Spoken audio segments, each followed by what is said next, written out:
আসসালামু আলাইকুম রহমতুল্লাহি ওবারাকাতু। সকালবেলা কি করলে 100 রাকাতের বেশি নেকি হয়? সুবহানাল্লাহ। অর্থাৎ সকালবেলা আপনি কোন আমল করলে 100 রাকাত নামাজের চেয়ে বেশি সওয়াব পাবেন? উত্তর হলো, সকালে উঠে ইলমে দ্বীনের 2টি অধ্যায় শিক্ষা করলে 100 রাকাত নামাজের থেকেও বেশি নেকি লাভ হবে। সুবহানাল্লাহ। তবে ইলমে দ্বীনের এখানে হলো যেমন একটা উজুর মাসাইল শিখলেন বা নামাজের মাসাইল শিখলেন, আপনি যে কোনো 2টা জিনিস শিক্ষা করলেই এই সওয়াবটা পেয়ে যাবেন। অর্থাৎ ইলমে দ্বীনের যে কোনো 2টা জিনিস শিখলেই এই সওয়াবটা পেয়ে যাবেন।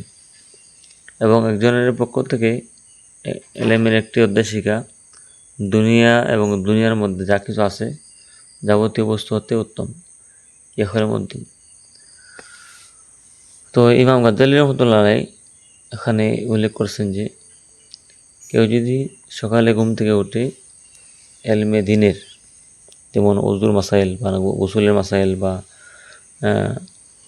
নামাজের মাসাইল বা হালাল হারাম যে কোনো 2টা অধ্যায় শিখলে আপনার আমল নামায় 100 রাকাত নামাজের বেশি সওয়াব নেকি লাভ হবে।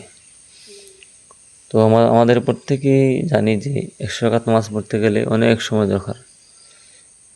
তো এবং 100 রাকাত নামাজ পড়ার সময় কত ভুল হইতে পারে, কিন্তু আপনি যদি আমলটি করেন তাহলে বিনা পরিশ্রমে 100 রাকাত নামাজের সওয়াব পেয়ে যাবেন। তো ভিডিওটি শেয়ার করে দিবেন যাতে অন্যরা জানতে পারে এবং এই আমলটি করতে পারে।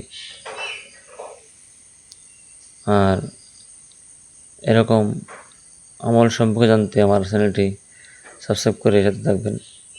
আসসালামু আলাইকুম রহমতুল্লাহি ওয়া বারাকাতুহু।